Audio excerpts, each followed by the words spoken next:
CBS has released a ranking of the strength of schedule for SEC teams in 2023. It was their national writer, one of their main guys, Barrett Sallee. I don't know how to pronounce his last name, but you know who I'm talking about.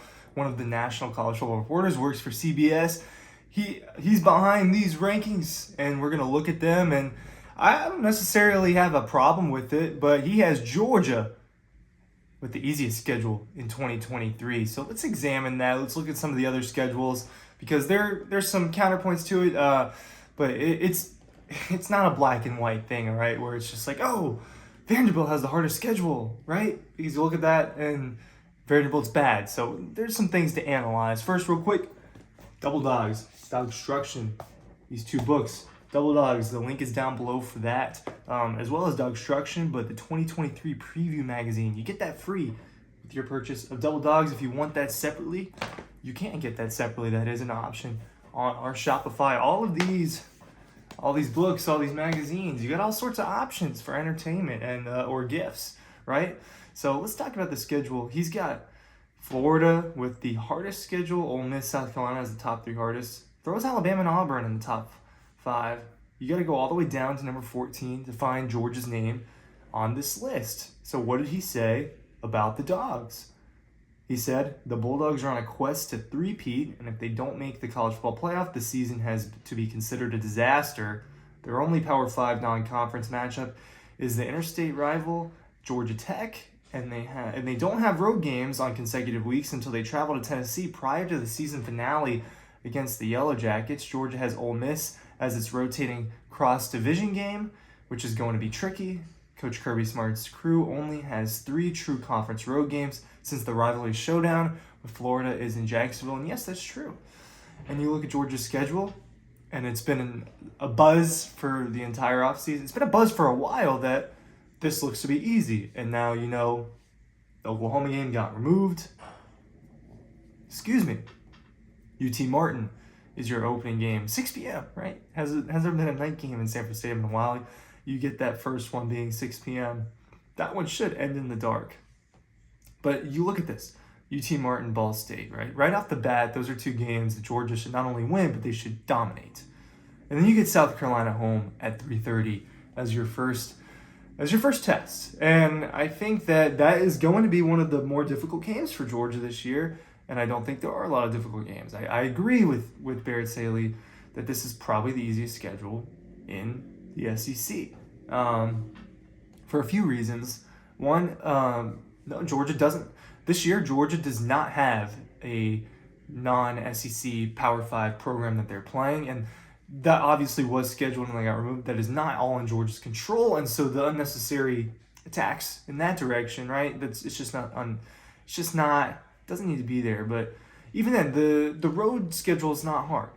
At Auburn, at Vanderbilt, and at Tennessee, which is your toughest road game. At Tennessee is your toughest road game. And that's going to be in November. It's going to be cold. November 18th is the week before the last week of the season.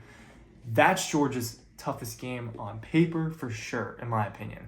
I think Tennessee will be a good team. I think they'll be a ranked team. I do not think they're going to be as good as last year. I don't. I think they take a slight decline. I don't think they're going to be a bad football team. I do think they're going to be second in the SEC East for the last year of those 2 divisions. And that is Georgia's toughest game, in my opinion, right? But even that Georgia Tech game, you travel 70 miles-ish to get to Atlanta. So the road schedule for Georgia is really easy, and the home schedule is favorable. Ole Miss in November, at that point, Ole Miss is going to have to have gone through their own version of their gauntlet in the SEC West before they have to come to Athens. Obviously, I'm staying in Athens, so I say come to Athens. And Georgia should win that game because they are probably the better team. Here's my thing with this stuff. Yes, Georgia's schedule is relatively easy, right? We're comparing this. No matter what, people are going to complain when it's a really, really good team. Georgia is better than everyone on their schedule. Yeah, that makes the schedule easier if they're just that much better than all these other teams, right? Right? Because if Alabama had a schedule like this, the same thing would be said. If Ohio State had a schedule like this, the same thing would be said.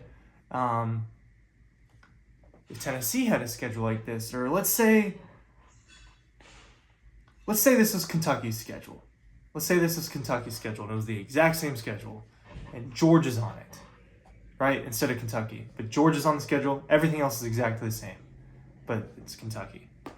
People would not say this is the easiest schedule because Georgia's on it, right? So you have to think about it and know that there's more than just what meets the eye with these things. But yes, as far as records and knowledge of what we know of these teams, Georgia should plow through a lot of them.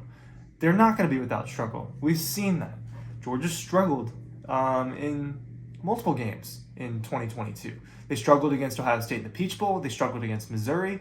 There were moments of struggle against LSU, not really. I mean, for the most part, they pretty much dominated them. Kentucky wasn't an easy game, right?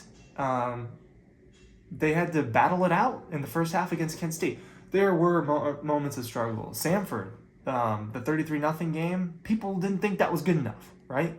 So there will be moments of struggle. Maybe that struggle comes against South Carolina. Maybe it comes against going to Auburn, right? Maybe it's Ole Miss at home. Ole Miss comes to Athens and punches them in the face in the first quarter, or maybe Georgia loses one of these games. But you need to be aware that when the script is flipped and it's because Georgia's on your schedule, yeah, your schedule is going to be deemed tough. Now, I know that that's not a completely great counter argument. So Barrett has Florida's schedule as the toughest in the SEC for this year. And let's look at it. At Utah. Right off the bat, I think Florida loses that game. I think they win the McNeese State. And then they got Tennessee home. They probably lose that game. So we're talking about a potential 1-2 Florida team. Going to Kentucky will be difficult. Going to South Carolina is going to be difficult. Playing Georgia is going to be difficult. Playing Arkansas is going to be difficult. At LSU, you got Florida State at home. At Missouri, yeah, I can see how this is a pretty difficult schedule. So, I mean, I get it. And this is what he had to say about the Gators. Second-year coach Billy Napier has to show that he has the program on the right track to satisfy the fan base, but that's going to be difficult considering the gauntlet his team has to run. The Gators open the regular season at reigning Pac-12 champion Utah and end it with Florida State. And then you obviously know who all they play in between that. So, the Gators' tough schedule. Georgia, relative easy one. Note, none of these are easy schedules. This is the SEC. All of these games can be very tough. And Georgia just so happens to not be playing a traditional power this season. But don't just necessarily it's going to be a cakewalk. Now, on paper, yes, Georgia's better. But there is struggle. There's always going to be a little bit of struggle, right? Perfection's hard to reach in football or in anything, really. Links are down below for all these books. Thanks for watching.